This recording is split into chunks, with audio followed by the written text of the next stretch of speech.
नमस्कार। हाँ। आज हम शर्व वर्मा और गुणाढ्य की कुछ बहुत ही प्राचीन और दिलचस्प कहानियों में गोता लगा रहे हैं। जी। ये कहानियां सिर्फ कहानियां नहीं है, इनमें भाषा कैसे बनी, देवताओं का क्या रोल था और हाँ, पिछले जन्मों के रहस्य भी छिपे हैं। बिल्कुल। हमारे पास जो स्रोत हैं, वो इन घटनाओं को सामने लाते हैं। तो कोशिश यही रहेगी कि इन थोड़ी जटिल लगने वाली कथाओं से जो खास बातें हैं वो निकालें। हाँ, चलिए शुरू करते हैं। तो सबसे पहले शर्व वर्मा की बात करते हैं। एक विद्वान थे, राजा सातवाहन के दरबार में थे और किसी प्रतिज्ञा के कारण वो मौन हो गए थे। जी। तो फिर उन्हें व्याकरण का ये दिव्य ज्ञान मिला कैसे? राजा के दरबार में आखिर हुआ क्या था? हाँ, देखिए कहानी में मोड़ यहीं से आता है। जब शरु वर्मा राजा के दरबार से निकले ना, तो उन्होंने अन्न जल सब त्याग दिया, एक तरह का मौन व्रत ले लिया। अच्छा।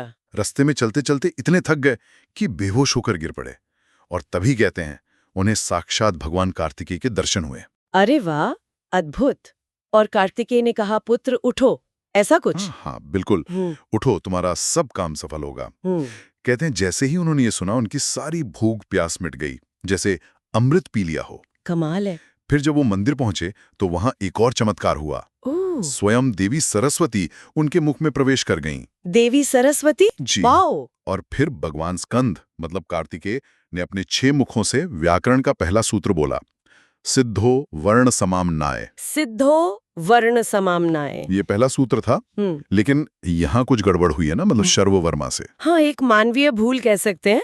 वो इतने उत्सुक हो गए कि अगला सूत्र खुद ही बोल बैठे। रोक नहीं पाए खुद को। अच्छा। तो फिर तो इस पर स्कंद ने कहा कि देखो, अगर तुम चुप रहते ना तो ये व्याकरण पाणिनि के व्याकरण को भी पीछे छोड़ देता, पर अब क्योंकि ये छोटा रह गया तो कातंत्र कहलाएगा। कातंत्र मतलब संक्षिप्त। हाँ, संक्षिप्त। और उनके वाहन मोर के पंखों के नाम पर कालापक भी कहा जाएगा। तो देखिए, एक छोटी सी उत्सुकता ने ज्ञान के स्वरूप को कैसे बदल दिया। ये तो वाकई सोचने वाली बात है। पर कहानी यहीं खत्म नहीं होती। स्कंद ने राजा सातवाहन का भी कोई रहस्य बताया था। हाँ हाँ, शर्व वर्मा ने पूछा होगा, तो उनकी जिज्ञासा शांत करने के लिए कार्तिकेय ने राजा के पिछले जन्म की बात बताई। पिछले जन्म की? क्या थे वो? वो असल में कृष्ण नाम के एक तपस्वी ऋषि थे, भरद्वाज मुनि के शिष्य। लेकिन वो एक मुनि कन्या पे आसक्त हो गए। अच्छा। और उसी वजह से उन्हें शाप मिला और मनुष्य रूप में जन्म लेना पड़ा। और मजे की बात ये कि वही मुनि कन्या इस जन्म में उनकी महारानी बनी, राजा सातवाहन की पत्नी। अरे, मतलब ये तो पूरा कर्म और भाग्य का चक्र है, पिछले जन्म के कनेक्शन। बिल्कुल। इससे पता चलता है कि पिछले जन्म के संस्कार और किस्मत कितने मायने रखते हैं। मतलब कुछ लोगों के काम बिना ज्यादा मेहनत के ही बन जाते हैं। हाँ, जैसे शर्मा माँ के साथ हुआ। कहते हैं वापसी में उन्हें जो चावल प्रसाद में मिले थे, जी। वो रोज खाने पर भी खत्म ही नहीं होते थे। ये भी एक तरह का चमत्कार ही था, जो उनके पुण्य और भाग्य को दिखाता है। सच में अद्भुत कथा है। अब गुणाध्या की तरफ आते हैं। वो भी मौन व्रत लेकर कहीं निकले थे। हाँ, वो भी निकले थे विंध्यावासिनी देवी के दर्शन करने। और देवी ने उन्हें सपने में आदेश दिया कि विंध्या के जंगल में जाओ। जंगल में? जी, जंगल में। और वहां हुआ ये कि उन्होंने पिशाचों को आपस में बात करते हुए सुना। पिशाचों को? और उनकी बातें समझ गए? हाँ, और न सिर्फ समझे बल्कि उनकी बातचीत सुनकर उन्होंने एक बिल्कुल नई चौथी किस्म की भाषा सीख ली, पैशाची। पैशाची? ये संस्कृत प्राकृत वगैरह से अलग थी? बिल्कुल अलग।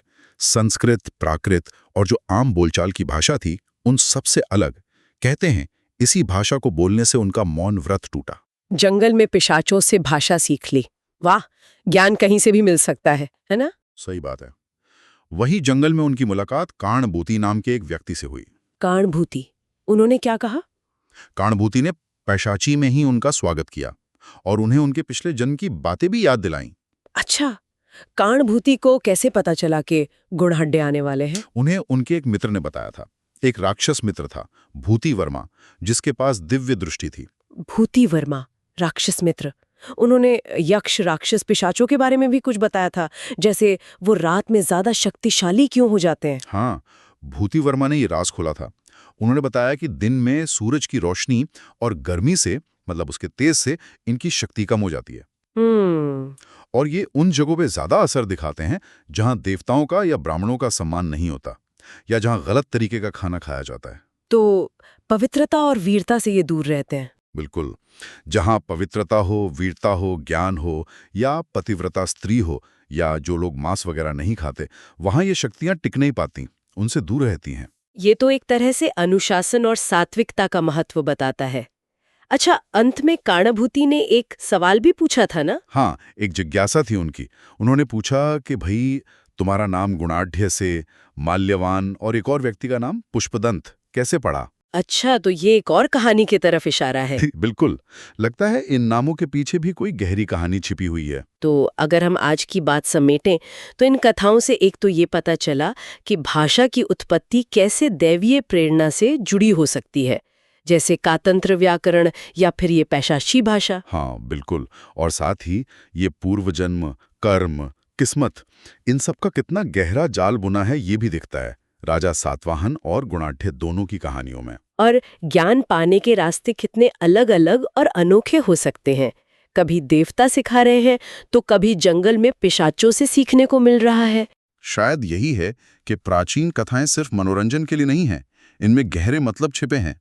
ज्ञान कहीं से भी, अप्रत्याशित स्रोतों से भी आ सकता है। हाँ। और हाँ, जाते जाते वो सवाल तो है ही, काणाभूति ने जो पूछा था, पुष्पदंत और माल्यवान, आखिर इन नामों के पीछे क्या राज होगा? सोचने वाली बात है। बिल्कुल, इस पर विचार किया जा सकता है।